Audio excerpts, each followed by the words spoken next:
గౌరవ నారా లోకేష్ గారికి సొంత సోదర సమానుడు, మా అన్న, దేవుడిచ్చిన అన్న, ఇప్పుడు దేవుడిచ్చిన అన్న. మరి ఒకప్పుడు 10 సంవత్సరాల క్రితం దేవుడిచ్చిన వాళ్ళ అమ్మని పచ్చిబూతులు తిట్టిస్తే ఈ దేవుడిచ్చిన అన్న వెళ్ళి పోలీస్ స్టేషన్లో కంప్లైంట్ పెట్టాడు, నా తల్లిని తెలుగుదేశం మీడియా పచ్చిబూతులు తిడుతుంది అని. ఈ దేవుడిచ్చిన అన్న ఇది ఒక మహాభారత యుద్ధం లాంటి మహాభారత ఎపిసోడ్ లాగా జరుగుతుంది. ఒక సైంధవుడిలాగా ఎవరైతే దుర్యోధనుడు ఏం చెబుతాడో సైంధవుడు అదే చేసేటువంటి పరిస్థితికి తీసుకొచ్చాడు. ఇంకొక మహిళా మంత్రి ఉన్నారు, ఈవిడికి మహాభారతంలో పోస్ట్ లేదు.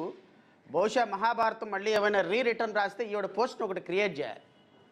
బహుశా కౌరవులకి మరి సోదరి ఉన్నట్టుంది, ఆ సోదరి పేరు నాకు పూర్తిగా ఐడియా లేదు కానీ బట్ కౌరవులకు ఉన్న ఒకే ఒక్క సోదరి ఈ సోదరి అనిత. నేను ఒక వీడియో చూపించిన తర్వాత మీ దగ్గరకు వస్తా.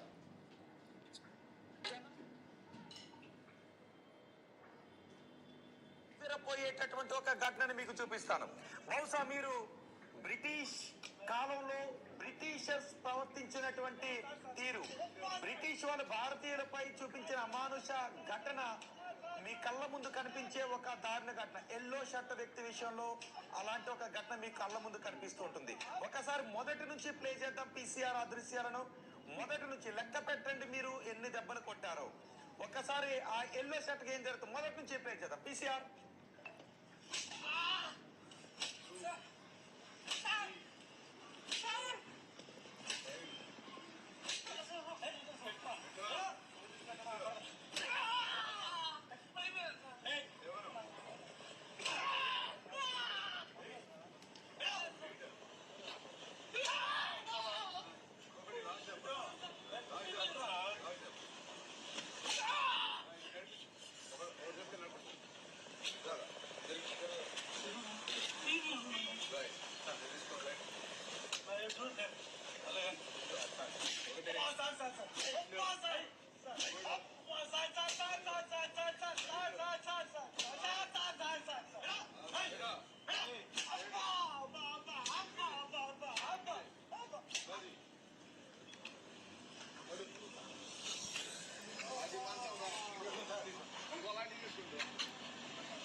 కాళ్ళు తీసామంటే మళ్ళీ ఇంకో 50 పడతాయి అంట.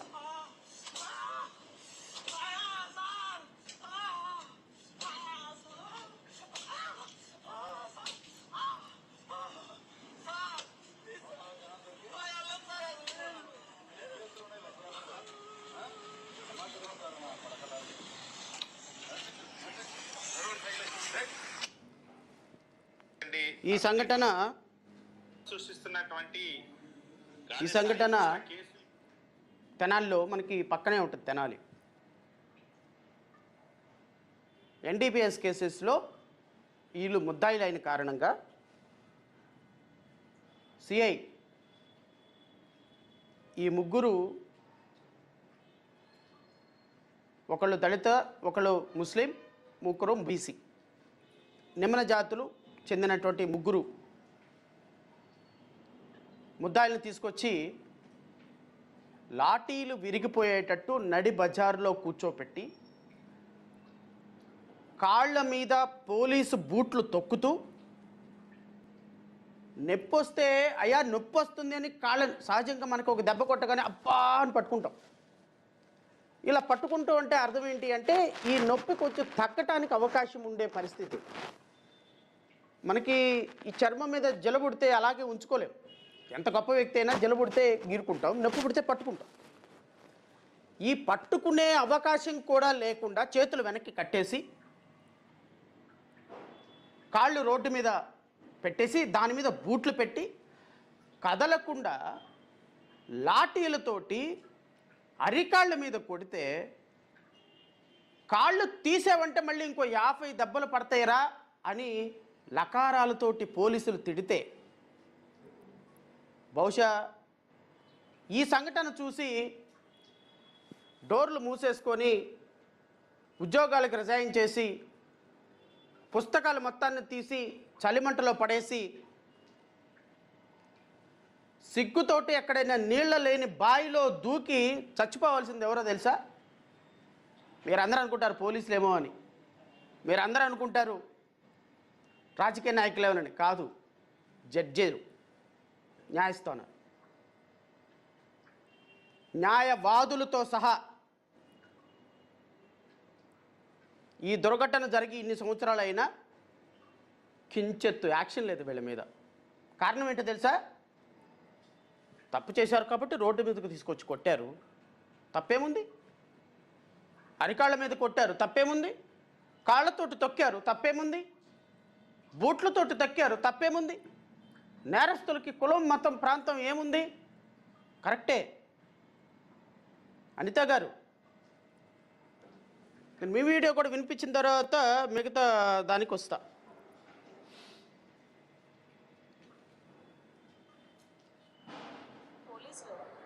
చట్టాన్ని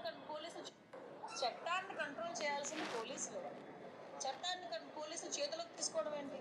చట్టాన్ని కంట్రోల్ చేయాల్సింది పోలీసులు. చట్టాన్ని కంట్రోల్ చేయాల్సింది పోలీసులు కాదమ్మా. అమ్మ, కాపీ కొట్టి పాస్ అయ్యి టీచర్ అయినటువంటి కత్తెర మంత్రి గారు, చట్టాన్ని కంట్రోల్ చేయాల్సింది పోలీసులు కాదు. చట్టాన్ని కంట్రోల్ చేయాల్సింది న్యాయ వ్యవస్థ, జడ్జిస్లు, కోర్టులు, న్యాయస్థానాలు. కంట్రోల్ చేయటం అంటే డస్ నాట్ మీన్ తీసుకొచ్చి రోడ్డు మీద అరికాళ్ళతోటి కొట్టమని కాదు అర్థం. పోలీసులు కొట్టినటువంటి పోలీసులకి గోల్డ్ మెడల్ ఇచ్చి వాడిని తీసుకుని వెళ్ళి డిఎస్పీ చేయమని కాదు అర్థం, వాడికి ప్రమోషన్స్ ఇవ్వమని కాదు అర్థం, పోలీసులకి మెడల్స్ ఇవ్వమని కాదు అర్థం. కొట్టిన వ్యక్తులు లా అండ్ ఆర్డర్ని పర్యవేక్షించడం, లా అండ్ ఆర్డర్ని కంట్రోల్ చేయటం అంటే మనం కాపీలు కొట్టొచ్చాం కాబట్టి బహుశా మనకు తెలియదేమో. లా అండ్ ఆర్డర్ని కంట్రోల్ చేయటం అంటే అరెస్ట్ చేయాలి, సాక్ష్యాలు సేకరించాలి, న్యాయస్థానంలో పెట్టాలి, న్యాయస్థానాలు వాళ్ళకి శిక్ష వేసేటట్టు చూడాలి. అది నీ పని, నీ పోలీసుల పని, మీ ప్రభుత్వం పని. అంతేగాని అరెస్ట్ చేసి లోపలికి తీసుకొచ్చి కొట్టి, అరికాళ్ళతోటి కొట్టి, బూట్లతోటి కొట్టి, చచ్చిపోయిన తర్వాత తీసుకుని వెళ్ళిపోయి సమాధుల్లో శవాన్ని కాల్చేసేసి తల్లిదండ్రుల దగ్గరకు వచ్చి 10 లక్షలు 20 లక్షలు మకాన పడేసి బయటకు వచ్చి మా పోలీసులకి కితాబ్ ఇవ్వరా, మా పోలీసులకి క్రెడిట్ ఇవ్వరా, మా పోలీసు వ్యవస్థను మీరు గుర్తించరా అని సొల్లు కబుర్లు, సోది కబుర్లు చెప్పడానికి కాదమ్మా నీకు పోస్ట్ ఇచ్చింది. నీకు పోస్ట్ ఇచ్చింది దానికోసం కాదు.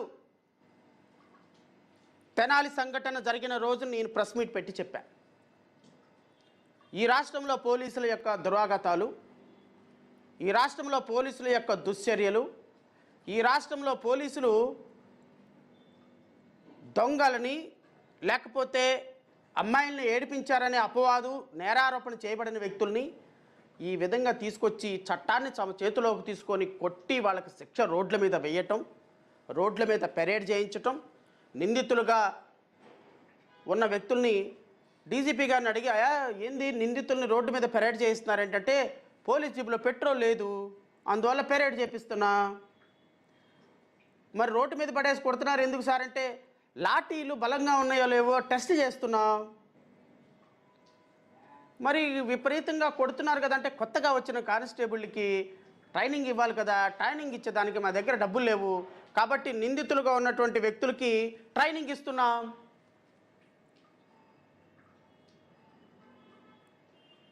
నిందితులుగా ఉన్నటువంటి వ్యక్తులకు ట్రైనింగ్ ఇస్తున్నారా? నిందితులుగా ఉన్నటువంటి వ్యక్తులు లాఠీలు బలంగా ఉన్నాయో లేవో నిందితుల మీద రోడ్ల మీద టెస్ట్ చేయిస్తున్నారా? నిందితులుగా ఉన్నటువంటి వ్యక్తులు, కేసులు బుక్ చేసిన వ్యక్తుల్ని పోలీస్ స్టేషన్కి తీసుకొచ్చి గొంతు పిసుకు చంపేసేసి తీసుకెళ్లి సమాధుల్లో అగ్గిగాలు చేసి బూట్ చేసేసి తల్లిదండ్రులకి బూడిద కూడా ఇవ్వకుండా ఆ శవాన్ని గాయబ్ చేసి మాకేం సంబంధం లేదు గాప్చూ సంబార్బుడ్డి అనమంటున్నారా? అందుకనే అనిత గారికి ఒక ఇన్విజిబుల్ పోలీసింగ్ అంటే విజిబుల్ పోలీసింగ్కి రాష్ట్ర వ్యాప్తంగా దేశవ్యాప్తంగా ఒక అవార్డు ఇవ్వాలంట. ఇద్దాం మేడం, ఇద్దాం. మీ ప్రభుత్వానికి అవార్డు ఇస్తారు, ప్రజలు ఖచ్చితంగా అవార్డు ఇస్తారు. You don't worry. రాబోయే 2029లో రాష్ట్ర ప్రజలు మీ ప్రభుత్వానికి, మీకు, మీ ముఖ్యమంత్రికి, మీ కాబోయే ముఖ్యమంత్రికి అవార్డు ఖచ్చితంగా ఇచ్చి తీరుతారు. ఎందుకు తీరుతారంటే మీ అద్భుతమైనటువంటి లా అండ్ ఆర్డర్కి, మీ అద్భుతమైనటువంటి కులాల సంఘటనకి ఇంకొక వస్తారు ఉన్నారు, ఇంకొక ఆయన ఉన్నారు, ఆయన పేరు గురించి కూడా చెప్పాలి మీకు. ఈ మేడం గారు ఏమన్న తర్వాత చూసి చెప్తా. నాకు అర్థం కాదు ఏంటంటే తప్పు చేసినోడికి కులం ఏంటి మతం ఏంటి? అంతే, నిజమే. అదొక్కటి చెప్పండి. వాళ్ళు గాంజా బ్యాచ్ నిన్న కూడా మా వాళ్ళు డిపార్ట్మెంట్ అంతా కూడా ప్రెస్ నోట్ కూడా రిలీజ్ చేశారు. గాంజా బ్యాచ్ అసలు వాళ్ళ మీద ఎన్ని రౌడీ షీట్స్ ఉన్నాయి? అసలు తెనాల్లోని నాకే కాదండి, మీకు కూడా ఒక సోషల్ రెస్పాన్సిబిలిటీ ఉంది. తల్లి మహాతల్లి, ఎన్ని రౌడీ షీట్లు ఉన్నాయి కాదు, ఒక షీటే ఉంటుంది ఎవడి మీద అయినా. ఒకటి మీద 4 రౌడీ షీట్లు ఉండవు. వాళ్ళ తాలూకా గట్టిగా 2 ఇంగ్లీష్ ముక్కలు మాట్లాడటం రాదు. ఇంగ్లీష్లో మొదలు పెడుతుంది, ఒక సెకండ్ మాట్లాడి మళ్ళీ ఆపేస్తాడు. మనకి ఇంగ్లీష్ ముక్కలు మాట్లాడటం రాదు, లా అండ్ ఆర్డర్ని మెయింటైన్ చేయటం రాదు. మనకు వచ్చింది ఏందయ్యా అంటే, హెరిటేజ్ మీద ఏమన్నా మాట మాట్లాడితే సిఎఫ్ఓ లాగా ముందు వచ్చి ప్రెస్ మీట్ పెట్టేస్తారు. మరి సాయి కృష్ణమూర్తి మీద ఎందుకు ప్రెస్ మీట్ పెట్టలేదమ్మా? మీ సిఐ మీద 302 మర్డర్ కేసు ఎందుకు బుక్ చేయలేదమ్మా? పోలీసుల మీద ఎందుకు విచారణ కొనసాగించలేదమ్మా? మీకు అత్యంత దురదృష్టకరమైనటువంటి సంఘటన ఏంటి అంటే, తెనాలిలో తెనాలి తర్వాత జరిగినటువంటి ప్రతి సంఘటనని ఈ రాష్ట్ర ముఖ్యమంత్రి, ఈ రాష్ట్ర మంత్రి, ఈ రాష్ట్ర హోంమంత్రి, ఈ రాష్ట్ర డీజీపీ ఎండార్స్ చేసి తెనాలిలో అరికాళ్ల కోటింగ్ ఇచ్చినటువంటి ఒక పోలీస్ ఆఫీసర్కి సన్మానం చేసి ఒక్క ఛార్జ్ మెమో కూడా ఇవ్వని కారణంగా ఈరోజు ఆంధ్రప్రదేశ్ రాష్ట్రంలో పోలీసు వ్యవస్థ ఇంత దుర్మార్గంగా తయారైంది.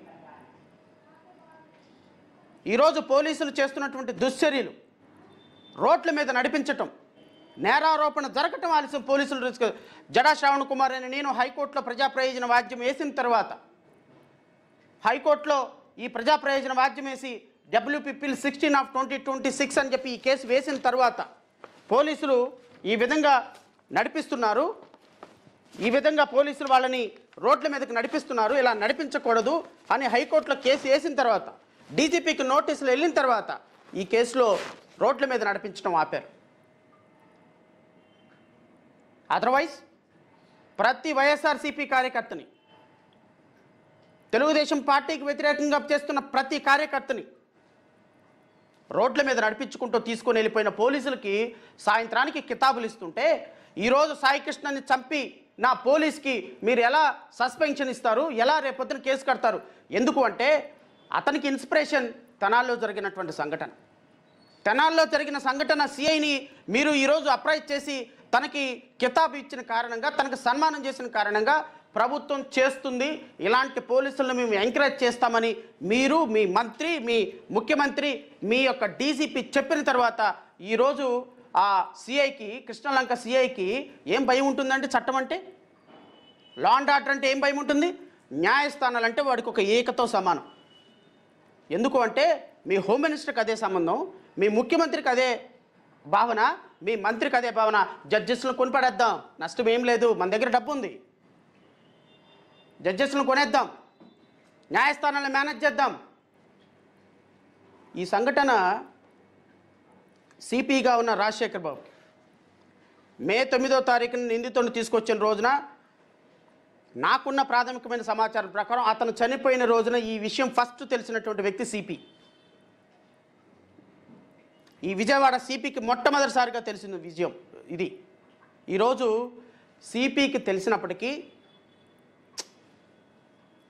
ఇతనేంది రౌడీ షీటరా, ఏం పర్లేదు, మన హోమ్ మినిస్టర్ గారు కాపాడుతారు, మన ముఖ్యమంత్రి గారు, మన ఉప ముఖ్యమంత్రి గారు, మన హోమ్ మినిస్టర్ గారు మనల్ని కాపాడతారు, ఏం ఇబ్బంది లేదని ఆ సిఐకి అష్యూరెన్స్ ఇచ్చినటువంటి వ్యక్తి సిపి రాజశేఖర్ బాబు.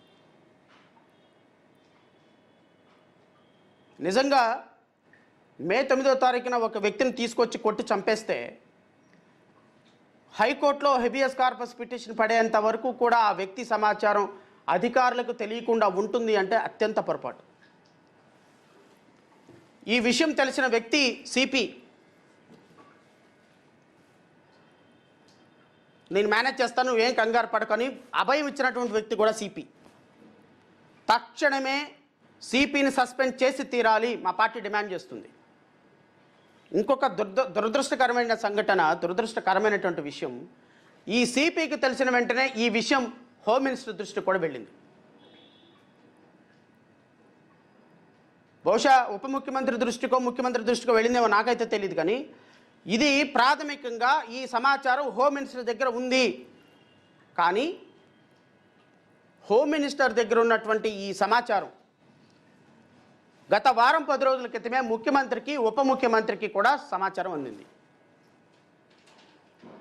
కరెక్టేనండి, కొట్టి చంపేసిన మాట వాస్తవమే, శవాన్ని కాల్చేసిన మాట వాస్తవమే, ఎక్కడున్నారో తెలియని మరి ఏం చేయాలో అర్థం కావటం లేదు అని చెప్పి చేతులు నలుపుకున్న సందర్భంలో ఒక అద్భుతమైనటువంటి ప్లాన్ చేశారు. ఏమని అంటే, తెనాల్లో యువకులను కొట్టాం కదా, తెనాల్లో యువకులను కొట్టినప్పుడు ఏమని ముద్రేశాం, వాళ్ళ మీద కేసులు ఉన్నాయి కాబట్టి, రౌడీ షీటర్లు కాబట్టి కొట్టాము. లా అండ్ ఆర్డర్ని ఎంత స్ట్రాంగ్గా మెయింటైన్ చేస్తుంది కూటమి ప్రభుత్వం తెలుసు కదా, నెంబర్ 1. నెంబర్ 2, ఒక అమ్మాయిని తునిలో ఒక పాపని రేప్ చేశాడని ఎలిగేషన్ ఉన్నవాడు తెల్లారిపాటికి వాడిని చెరువులో పడి చంపేశాం కదా. చంపేసినప్పుడు సమాజం నుంచి మనకు అప్రిషియేషన్ వచ్చేసింది కదా. కాబట్టి సాయికృష్ణ విషయంలో కూడా అలాగే అప్రిషియేషన్ వస్తుంది, తప్పేముంది. నెంబర్ 3, చిత్తూరు జిల్లాలో ఒక అమ్మాయిని రేప్ చేశాడని ఉన్నవాడిని తెల్లారిపాటికి సూసైడ్ చేసుకుని చచ్చిపోయేటట్టు చేశాం కదా.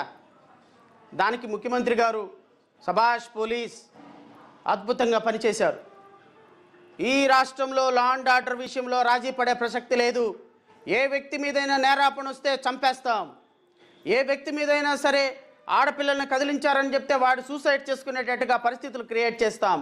మా పోలీస్ జీబులో వెళుతున్నప్పుడు పోలీస్ జీబులో నుంచి దూకి చచ్చిపోయాడని ఒకడు, పోలీస్ జీబులో నుంచి టాయిలెట్ కని వెళ్ళి చెరువులో దూకి చచ్చిపోయాడని ఒకడు, ఎందుకు చచ్చిపోయాడో తెలియక తల్లిదండ్రులకి భార్య పిల్లలకు కూడా లెటర్ రాయకుండా చచ్చిపోయేవాడు ఒకడు, చనిపోయిన తరువాత శ్మశానాల్లోకి తీసుకుని వెళ్ళి కాల్చబడి ఆ బూడిద కూడా తల్లిదండ్రులకి ఇవ్వని ఒకడు.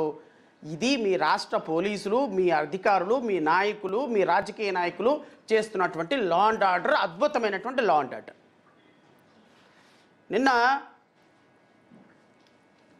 హోమ్ మినిస్టర్ గారు ఇంకో అబద్ధం ఆడారు, కత్తెర మంత్రి గారు ఇంకొక అబద్ధం ఆడారు. అంటే ఈమె గురించి మనం ఎంత తక్కువ మాట్లాడుకుంటే అంత మంచిది, కానీ ఈ అబద్ధాన్ని కూడా ప్రపంచానికి చూపించాలి ప్రజలకి. ఎందుకంటే ఈ అబద్ధం చాలా చాలా గొప్ప అబద్ధం.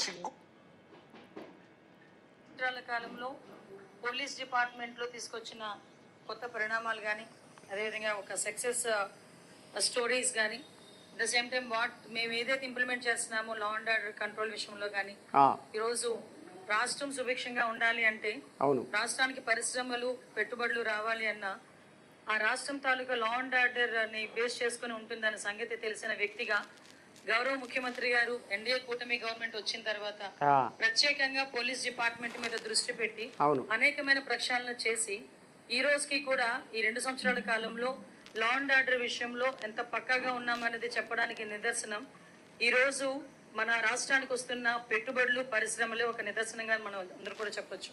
ఎందుకంటే ఒక పెట్టుబడిదారుడికి ఇక్కడికి రావాలి, ఇక్కడ పెట్టుబడి పెట్టాలంటే ఒక నమ్మకం కలగాలి.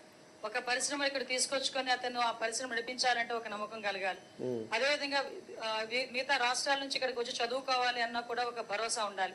వీటన్నిటికీ కూడా ప్రధాన బేస్ ఏదంటే పోలీస్ డిపార్ట్మెంట్ తాలూకా వ్యవహార శైలి, at the same time law and order implementation. ఇప్పుడు సాయికృష్ణ అంశం వల్ల కూడా ప్రపంచానికి ఒక మంచి 24 వరకు పోలీస్ డిపార్ట్మెంట్ అంటే ఎలా అయిపోయిందంటే ఏదో ప్రతిపక్షాలు ఇళ్ల దగ్గర కాపలా కాయడానికో, లేకపోతే ఎక్స్ సీఎం వెళ్ళేటప్పుడు పరదాలు పట్టుకుని నుంచోడానికో, లేకపోతే అక్రమ అరెస్టులు చేయడానికో, లేకపోతే వాళ్ళు ఏం చెప్తే అది చేయడానికి తప్పించి వాళ్ళకి స్వయంగా వాళ్ళ చిత్తశుద్ధితో వాళ్ళు వేసుకున్న కాకి చొక్కాకి గౌరవం ఇచ్చేటట్టు పనిచేసే పరిస్థితి కనిపించలేదు.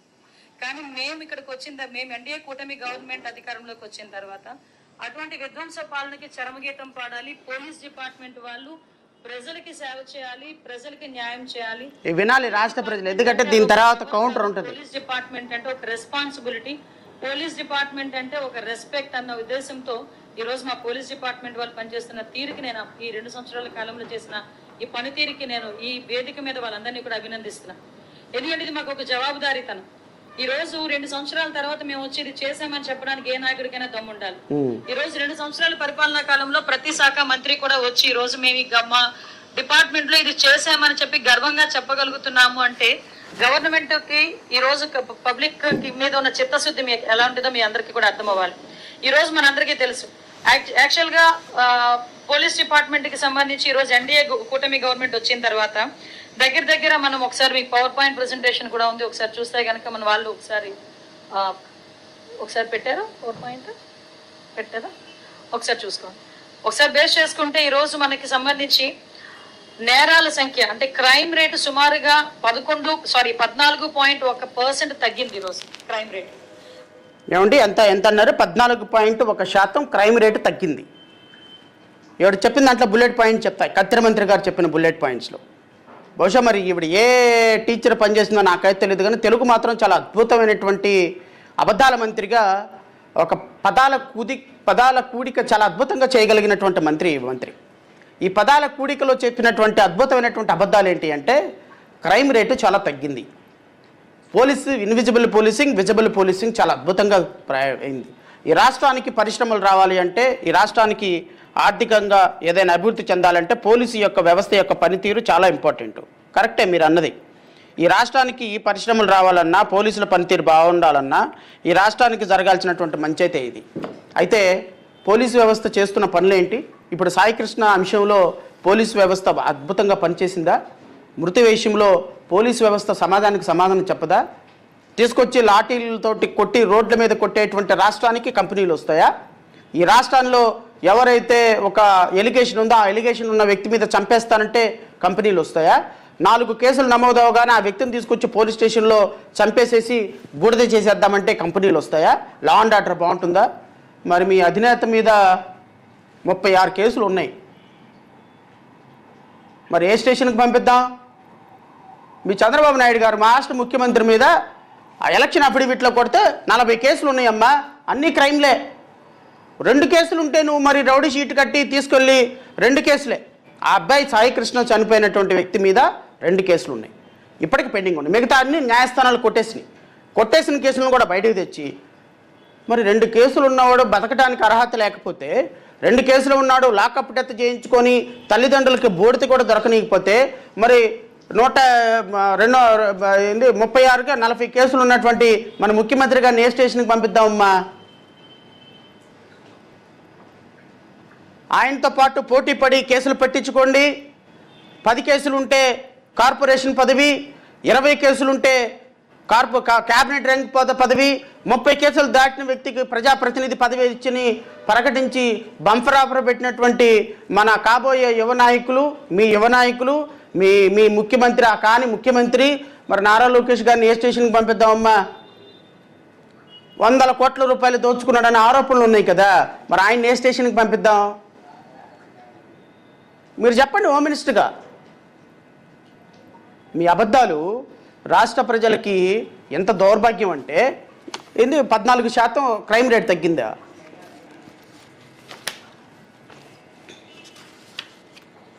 ఆంధ్రప్రదేశ్ ముఖ్యమంత్రే కదమ్మా మీరు? వెరీ గుడ్, ఆంధ్రప్రదేశ్ మంత్రి అనే అనుకుంటున్నాను నేను. మన ఆంధ్రప్రదేశ్లో పోలీస్ డిపార్ట్మెంట్కి హెడ్ డీజీపీ అని ఒక ఆయన ఉంటారమ్మా. పాపం మనకి మిగతా వాటి మీద ఉన్న కాన్సన్ట్రేషన్, నిన్న మంత్రి అమర్నాథ్ అన్నాడు కదా, మాజీ మంత్రి అమర్నాథ్, వాటి మీద ఉన్న కాన్సన్ట్రేషన్ వీటి మీద ఉండదు. వాటి మీద ఉన్న కాన్సన్ట్రేషన్లో ఒక 10% వీటి మీద పెడితే మనకి కొస్త మంత్రి అన్న కాన్షియస్ వస్తుంది.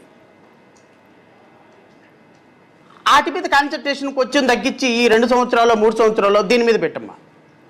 దీని మీద పెడితే కొంచెం అబద్ధాలైనా బాగా ఆడగలుగుతాం. మంత్రి హోదాలో కూర్చున్నావు కదా, మంత్రి హోదాలో కూర్చున్నప్పుడు మరి అన్ని పచ్చబద్ధాలు ఆడకూడదు, ఇది ప్రజలకు తెలియదు కదా. పాడిందే పాట పాసిపళ్ళ దాస్ అని నువ్వు ఏ పాట పాడితే మోగోడి దగ్గరికి వెళ్ళి నువ్వు ఎస్పీ బాలసుబ్రహ్మణ్యం లాగా పాడినట్టు రాష్ట్ర ప్రజల అమాయకులు పాపం వాళ్ళకేం తెలియదని నీ ఇష్టం వచ్చినట్టు అబద్ధాలు ఆడుతున్నావు. రాష్ట్ర డీజీపీ కార్యాలయం నాకు ఇచ్చినటువంటి సమాచారం అండి ఇది. ఈ సమాచారం నాకు వచ్చింది కూడా 25/5/2026 అండి, అంటే గత నెల.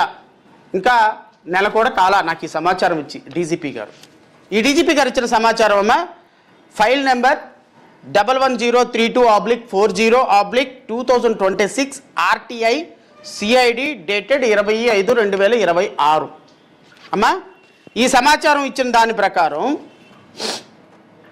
The total number of cases registered relating to the offences against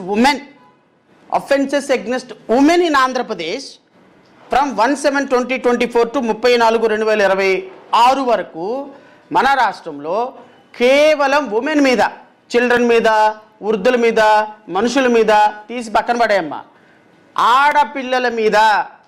ఆడపిల్లల మీద అన్యాయం జరిగితే విష్ణు చక్రాల కంటే ఫాస్ట్గా వచ్చి వారిని నేను వధిస్తాను అన్నాడు కదా ఒక విష్ణుమూర్తి, ఒక రాముడు, ఒక కృష్ణుడు, ఒక అల్లా, ఒక జీసస్, ఇంకా బహుశా ఇంకా దేవుళ్ళ పేర్లు లేవు ఇంకో కొత్త పేరు పెట్టడానికి. ఎవరమ్మా? మీ ఉప ముఖ్యమంత్రి పవన్ కళ్యాణ్ గారు.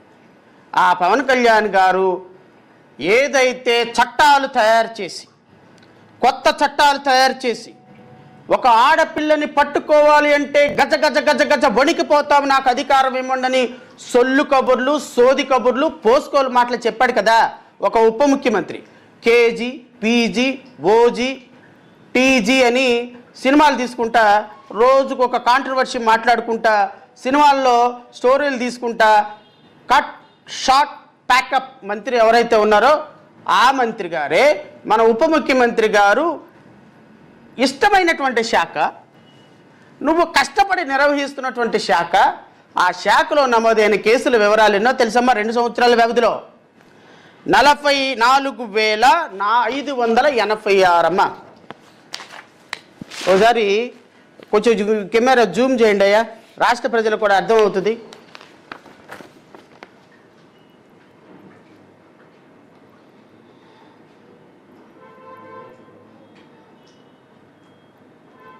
$44,584 ఓన్లీ ఉమెన్ కేసు మీద కేసులే. రేప్ కేసులు, మర్డర్ కేసులు, ఉమెన్ ని ఇబ్బంది పెట్టని కేసులు, ఈవ్ టీజింగ్ కేసులు, ఈ కేసులు కాదు. ఆంధ్రప్రదేశ్ రాష్ట్రంలో 2 సంవత్సరాల్లో నమోదైన కేసులు రమారమి 46,000 కేసులు ఉమెన్ మీద. ఈ 3 సంవత్సరాల్లో నాకు తెలిసి ఇంకొక 60,000 కేసులు, రమారమి 1,00,000కు పైగా ఉమెన్ రిలేటెడ్ కేసులు నమోదైతే ఈ మహామంత్రి గారు, ఈ మాయ మంత్రి గారు నిన్న ఏం చెప్తారో అంతే పట్టుకోండి, జూమ్ చేసి అంతే పట్టుకోండి. ఏం చెప్తారండి? హైయెస్ట్ కన్విక్షన్ రేటు పడింది అంట ఆంధ్రప్రదేశ్ రాష్ట్రంలో. మంత్రి గారు, మరి ఈ డేటా మీకు 10th క్లాస్ చదువుకున్న మన పవన్ కళ్యాణ్ గారి దగ్గర నుంచి తెచ్చుకున్నారో లేదో నాకైతే తెలియదు, కానీ ఆంధ్రప్రదేశ్ రాష్ట్రంలో 44,586 కేసులు నమోదైతే ఈ 2 సంవత్సరాల్లో కన్విక్షన్ రేట్ ఎంతో తెలుసండి? కేవలం 541 కేసుల్లో మాత్రమే కన్విక్షన్ నమోదైంది. Not even 1000. అమ్మ, మీ డీజీపీ గారు ఇచ్చినటువంటి ఆర్డర్ అమ్మ, రిప్లై అమ్మ ఇది. మీరు వచ్చి ఊరకే ప్రెస్ మీట్లో కూర్చొని షాట్ ఓకేనా, కెమెరా ఓకేనా, కమాన్ రోలింగ్ అని ఆ సల్మాన్ రాజులాగా సినిమా షూటింగ్ తీసే సందర్భంలో ప్రెస్ మీట్ పెట్టినట్టు మీరు ప్రెస్ మీట్ పెడతారు కదా. మన పవన్ కళ్యాణ్ గారు కూడా ప్రెస్ మీట్ పెడతారు కదా. మన పవన్ కళ్యాణ్ గారికి కూడా ఈ డేటా పంపించాలని అనిపిస్తుంది.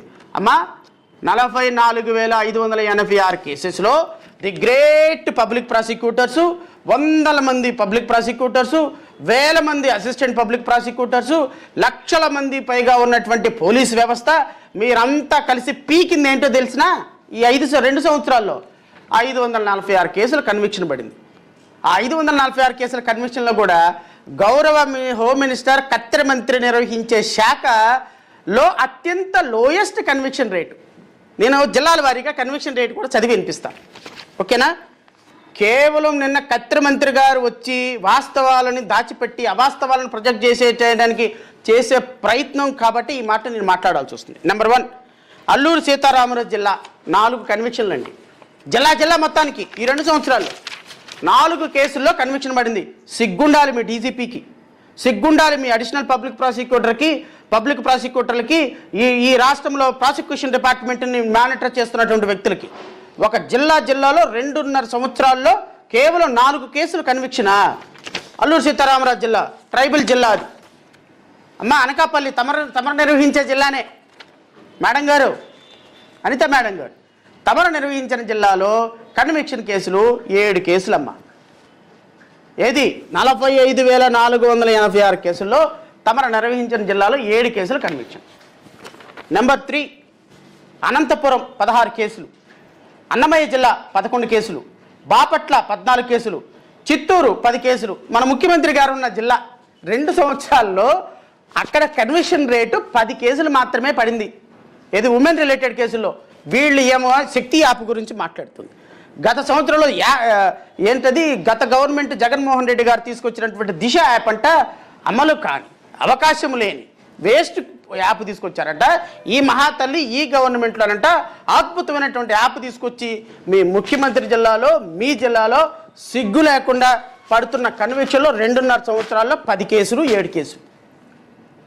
డాక్టర్ బిఆర్ అంబేద్కర్ కోనసీమ జిల్లా 14 అండి, ఈస్ట్ గోదావరి 14 అండి. ఈస్ట్ గోదావరి జిల్లాకే మంత్రి గారు మన ఉప ముఖ్యమంత్రి పవన్ కళ్యాణ్ గారు అండి. పవన్ కళ్యాణ్ గారు ఉప ముఖ్యమంత్రి గారు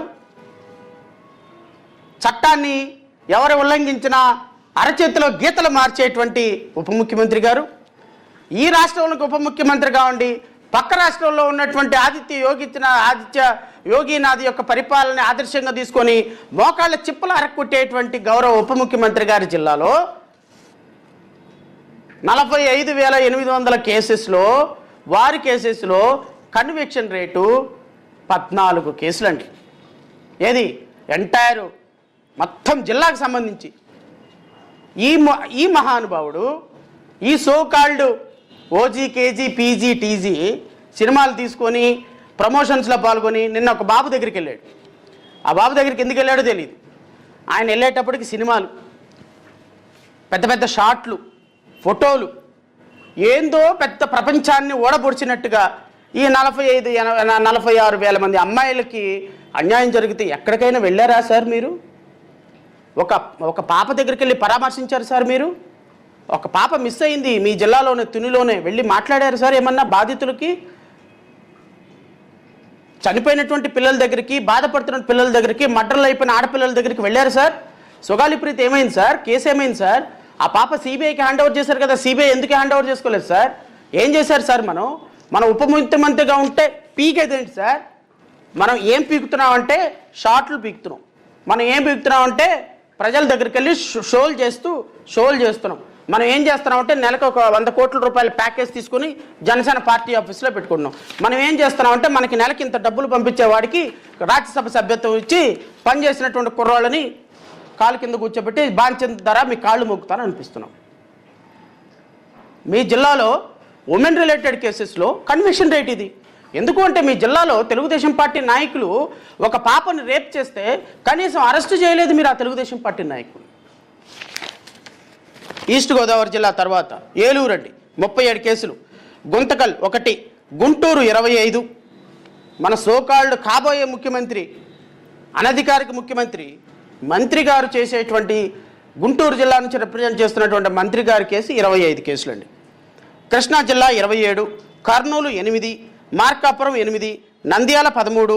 ఎన్టీఆర్ కమిషనరేట్ పరిధిలో అత్యధికంగా 59 కేసుల్లో కన్విక్షన్ పడిందండి. పల్నాడు జిల్లాలో 9, పార్వతీపురం మన్యం జిల్లాలో 6, పోలవరం జిల్లాలో 3, ప్రకాశం జిల్లాలో 10, శ్రీ సత్యసాయి జిల్లాలో 12, శ్రీకాకుళంలో 7, తిరుపతిలో 27, విశాఖపట్నంలో 17, విశాఖపట్నంలో, విజయనగరంలో 64, వెస్ట్ గోదావరిలో 27, వైఎస్ఆర్ కడపలో 22, కలిసి వెరసి 541 కేసుల్లో కన్విక్షన్ పడింది.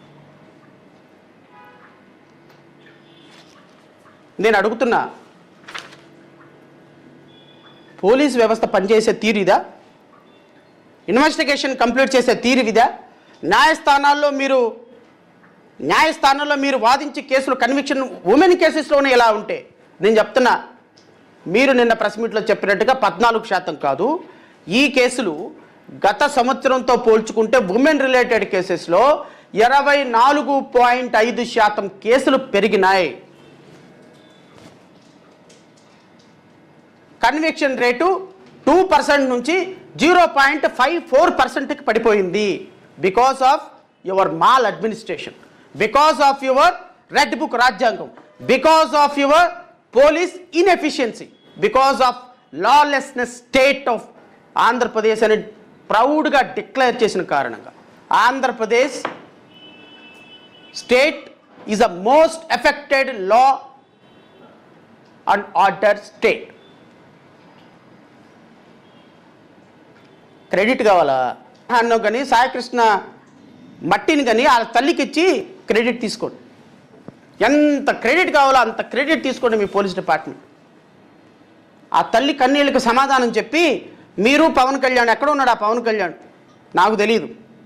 Madhapur to Vijayawada, Vijayawada to Madhapur, Madhapur to Srikakulam, Srikakulam to ఈ మధ్య తెలంగాణలో ఎక్కువ తిరుగుతున్నారు ఆయన. బహుశా ఓజీ తర్వాత టీజీ సినిమా తీయాలని ఏమన్నా అనుకుంటున్నాడేమో, నాకైతే తెలియదు. మేబీ అందుకని అక్కడ ఎక్కువ తెలంగాణలో ఉంటున్నాడేమో.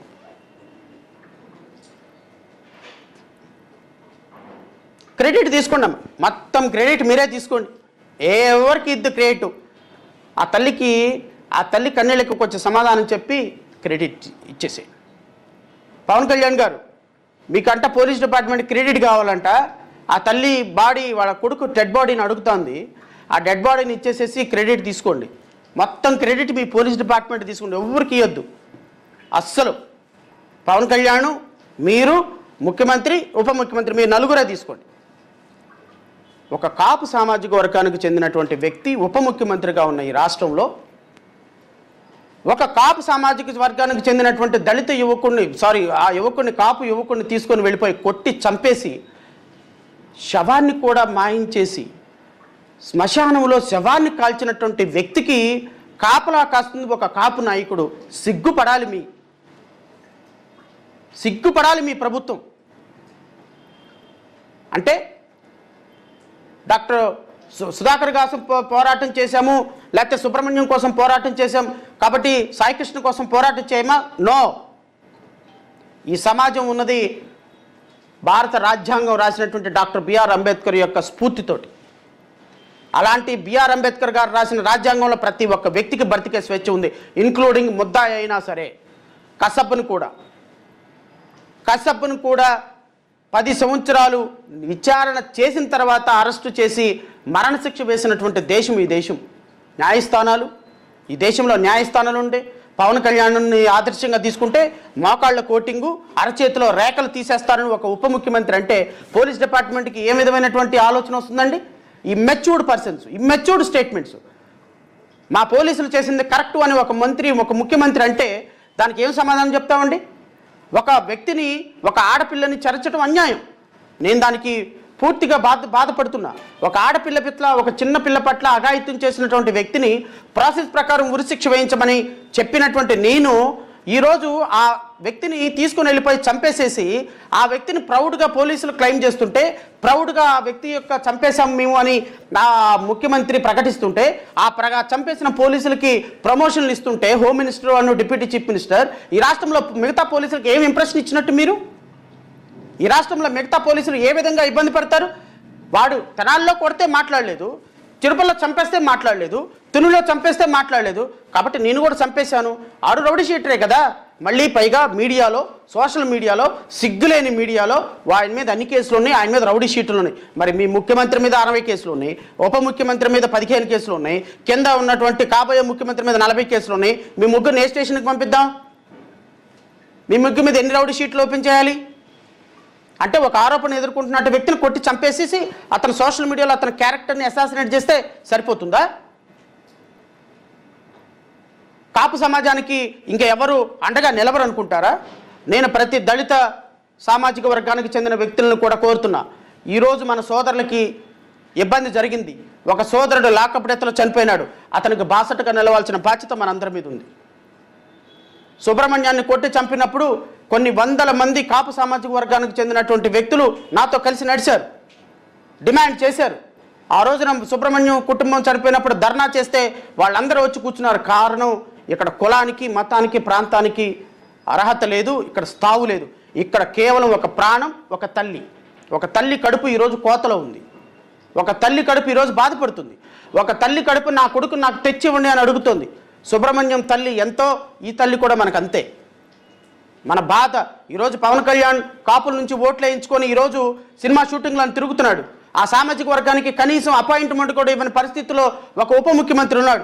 ఉప ముఖ్యమంత్రి సాయంత్రానికి నెలకు వచ్చేటప్పటికి ఒక మూట వస్తుంది. ఆ 100 కోట్ల మూటను దాచిపెట్టుకొని చక్కగా హ్యాపీగా స్పెషల్ హెలికాప్టర్లో లింగమనేని ఇచ్చినటువంటి స్పెషల్ ఫ్లైట్లో, చార్టెడ్ ఫ్లైట్లో రోజుకో దీవికి వెళ్తున్నాడు, రోజుకొక చోటుకి వెళ్తున్నాడు, రోజుకొక ఎంజాయ్మెంట్, రోజుకొక సినిమా ఫంక్షన్, రోజుకొక పబ్లిక్ స్టంట్, రోజుకొక సినిమా స్టంటు. ఇక్కడ రాష్ట్రంలో పరిపాలన గాలికి వదిలేసి, రాష్ట్రంలో కాపు సామాజిక వర్గాన్ని గాలికి వదిలేసి ఈరోజు అధికారంలో ఉన్నటువంటి ఒక కాపు సామాజిక వర్గం యొక్క వ్యక్తికే దిక్కు దివానం లేకపోతే, అధికారంలో లేని దళిత సామాజిక వర్గాల పరిస్థితి ఏంటి ఒకసారి ఆలోచించమని కోరుతున్నాను. ఇది మనం కులాలకి, మతాలకి, ప్రాంతాలకి అతీతంగా ఆ తల్లికి బాసటగా నిలబడాల్సిన బాధ్యత. పోలీసు అక్రమాలకి, పోలీసు క్రూరమైన చర్యలకి ప్రతి ఒక్క సమాజం బాసటగా నిలబడాలి. ఈరోజు ప్రభుత్వం చేస్తున్న దమననీతి, కేవలం ప్రభుత్వం యొక్క నిర్లక్ష్యం కారణంగానే పోలీసులు ఇంత దుర్మార్గానికి ఒడిగట్టారు. ఈ దుశ్చర్యలకు కారణమైన హోమ్ మినిస్టర్ని